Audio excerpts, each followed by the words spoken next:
Welcome to the Occult London Podcast. This is a new podcast dedicated to exploring magic, mysticism, the Qabalah, as well as other topics. If you like the podcast, please write a review and rate us on iTunes, as it will really help us to get this message out there. Also, be sure to visit our website at occultlondon.co.uk, where you can subscribe to the show.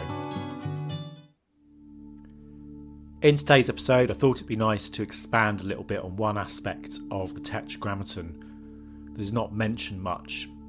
This is the concept of Shemitah, or cosmic cycles. This is an idea that first begins to come to prominence in medieval thought, and is basically the concept of the cosmic cycles known as Shemitah that are linked with the 7 lower Sephiroth that emanate from the Great Mother. Each of these cycles of time is meant to have been active for approximately 6,000 years, corresponding to the 6 days of creation, followed by a period of 1,000 years of chaos, corresponding to the days of rest during which the universe is torn down and rebuilt in the pattern of the succeeding Sepha. For each cycle, there's a unique revelation of the Torah, which is the truth or the divine truth, and this is meant to be expressed in a new form, a new articulation of the Tettragrammaton. This is a concept that Gershom Scholem discusses quite a bit, and I quote, "For the Kabbalists, the creation of the Torah was the process by which the divine name, or the divine Sephiroth, of which we have spoken above, emanated from God's hidden essence. The Torah, as the Kabbalists conceived it, is consequently not separate from the divine essence, not created in the strictest sense of the word. Rather, it is something that represents the secret life of God." And that's from Gershom Scholem on the Qabalah and its symbolism.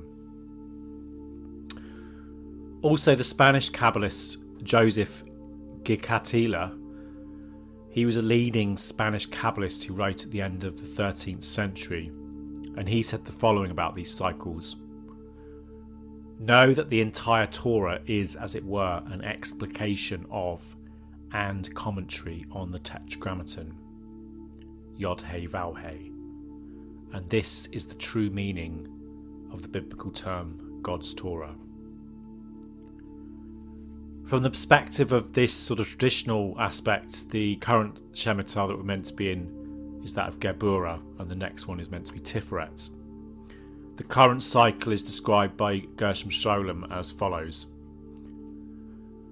"We are now in the Shemitah of judgment, dominated by the Sephirah, Geburah, and the principle of strict justice. Consequently, this must have been preceded by the scimitar of Chesed, or loving kindness, which is described as a kind of golden age."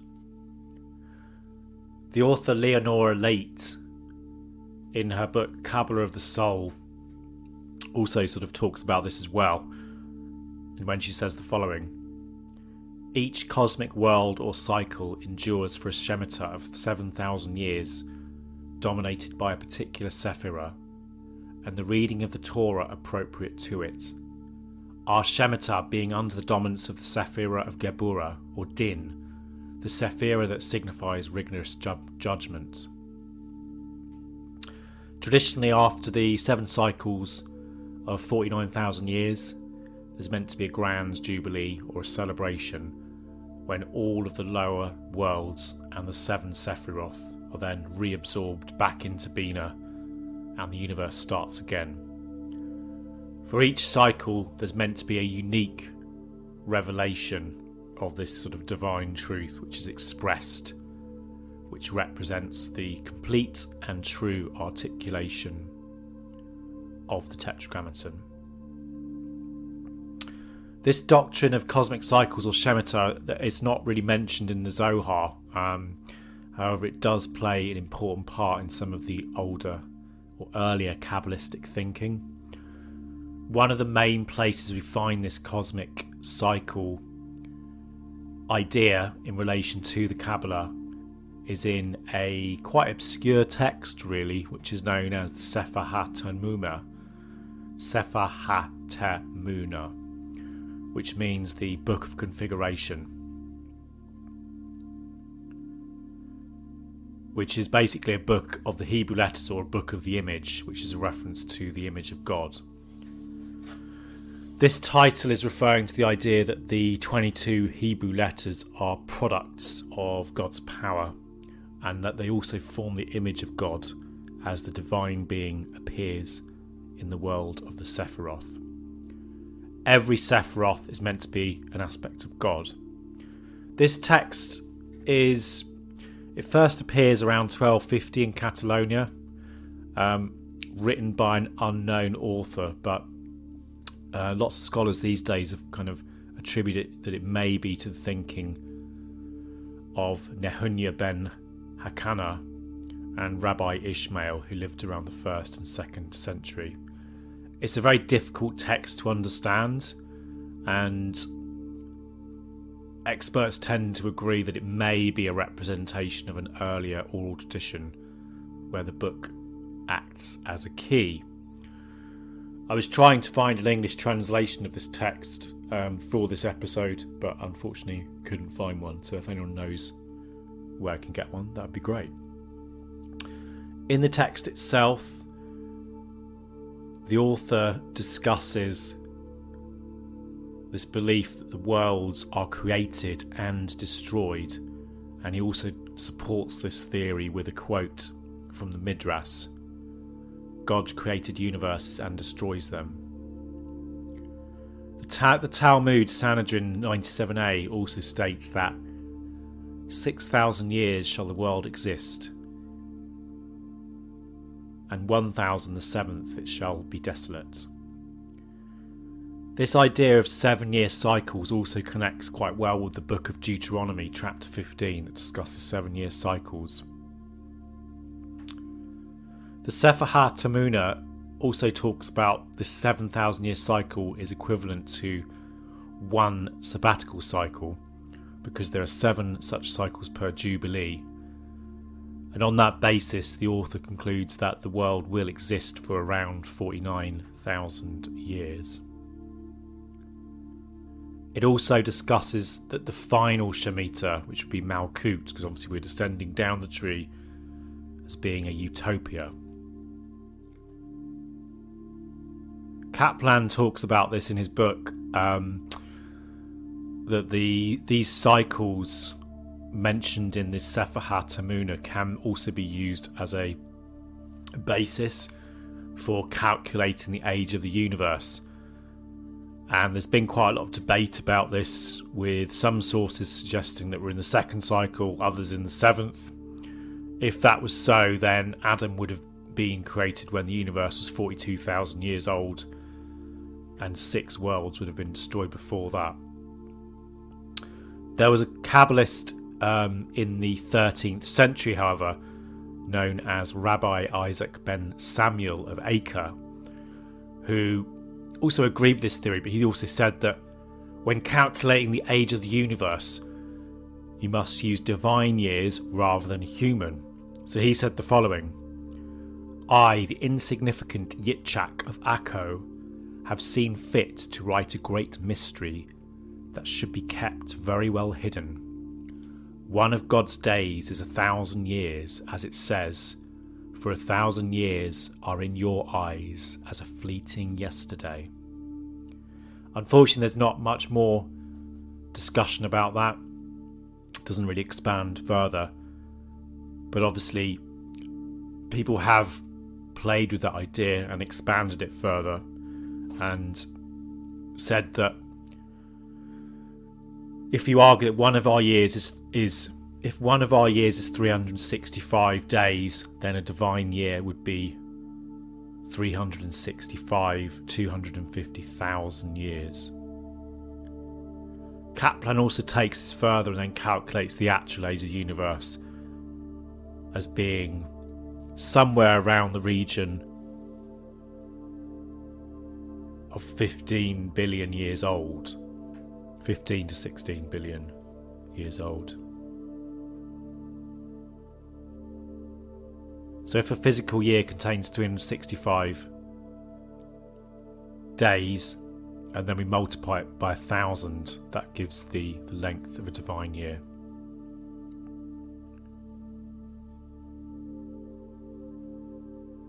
So it's an interesting theory, and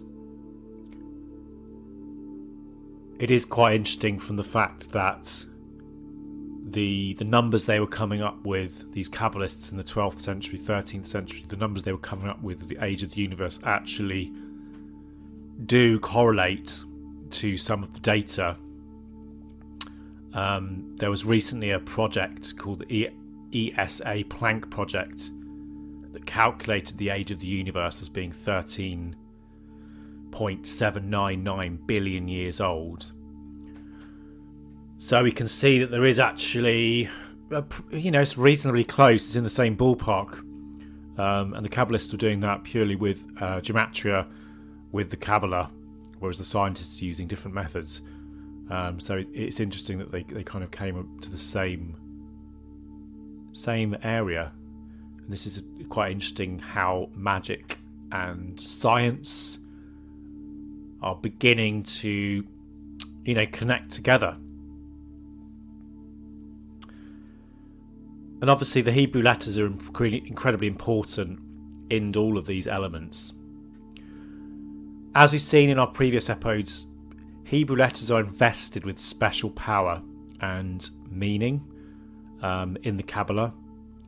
And this can be seen particularly in the Sepha Yetzirah, when it says the following story of creation is based on the letters of the Hebrew alphabet, in particular the Tettragrammaton. The Sepha Yetzirah is quite a mysterious text. It's one of the earliest books on Jewish mysticism. The origins of the book are not very clear. However, it's traditionally been ascribed to having been written by the patriarch Abraham. The purpose of the book is generally agreed to have been to describe how the universe came into being. And in the book, the Tettragrammaton and its role in the creation is described as follows.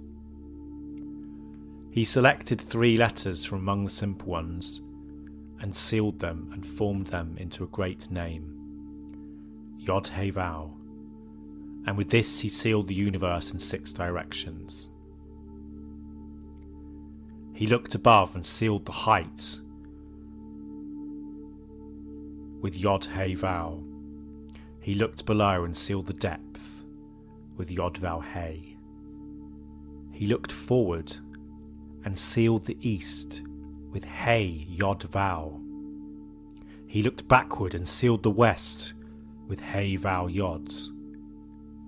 He looked to the right and sealed the south with Vav Yod He. He looked to the left and sealed the north with Vav He Yod. Behold, from the 10 ineffable Sephiroth do proceed the one spirit of the gods, of the living air, water, fire, and also height, depth, east, west, south, and north.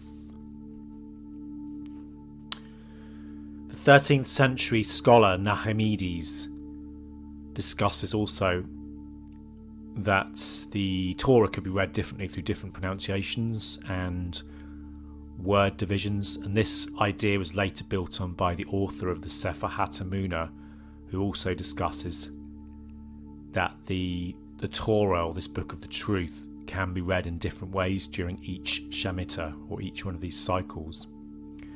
This idea is discussed nicely by Gershom Scholem again, when he says the following. The Torah is in essence the primordial Torah, contained in or sprung from God's wisdom. The letters of this primordial Torah are hidden within the divine wisdom. Their form and order are utterly beyond our knowledge. For us, they have neither form nor limits, but with every Shemitah, this hidden perfect Torah enters into a state determined by the dominant attribute of God. And in this state, the Torah becomes the revelation pertaining to this Shemitah. Thus, in every Shemitah, the absolute essence of the Torah is relativized. within the organic unity of each eon or cycle of creation, this Torah is a legitimate form, the only form in which the Torah can be apprehended and hence irrevocably valid for the duration of this eon. In other words, in every Shemitah men will read something different, because in each one the divine wisdom of the primordial appears under a different aspect.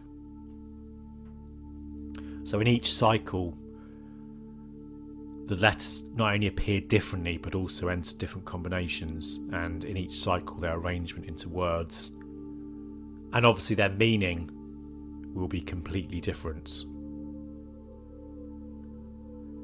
Another interesting point that's discussed in this book, the Temunah, is the concept that there is one letter missing from this kind of divine word that will be revealed, and that letter will only be revealed when it moves to the next Sepha.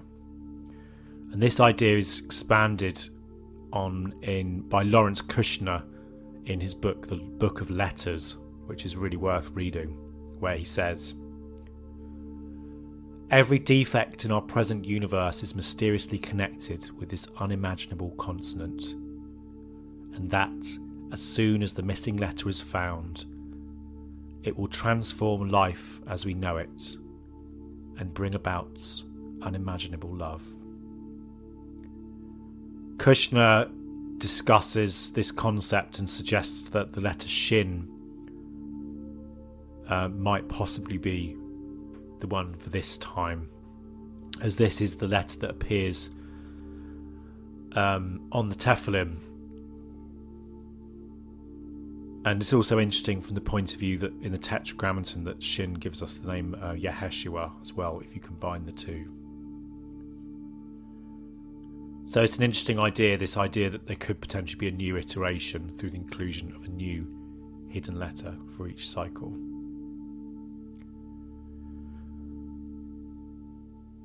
Ultimately, these are theories, beliefs and philosophies that we're in no way able to prove in terms of science. However, I think, what is significant is how important this sacred word has been throughout the ages, both as a tool for transformation, deep meditation, initiation and mystery. The one thing we can say is that these mysteries of these letters, this sacred word, continue to hold a fascination within the Western mystery tradition and can offer really deep insights if used for meditation and contemplation. That's all we have time for this week. However, I wanted to end this episode with a poem on time, as we've discussed this quite a bit in this episode, from the wonderful author Ursula Le Guin. This is the hymn to time. Time says, let there be, every moment and instantly. There is space and the radiance of each bright galaxy, and eyes beholding radiance, and the gnats' flickering dance, and the sea's expanse, and death and chance. Time makes room for going and coming home, and in time's womb begins all ending. Time is being and being. Time, it is all one thing. The shining, the seeing, the dark abounding. Thanks very much for joining us this week on the Occult London Podcast. Hope you've enjoyed it. Please make sure to visit our website at occultlondon.co.uk, where you can subscribe to the show. Thank you and good night.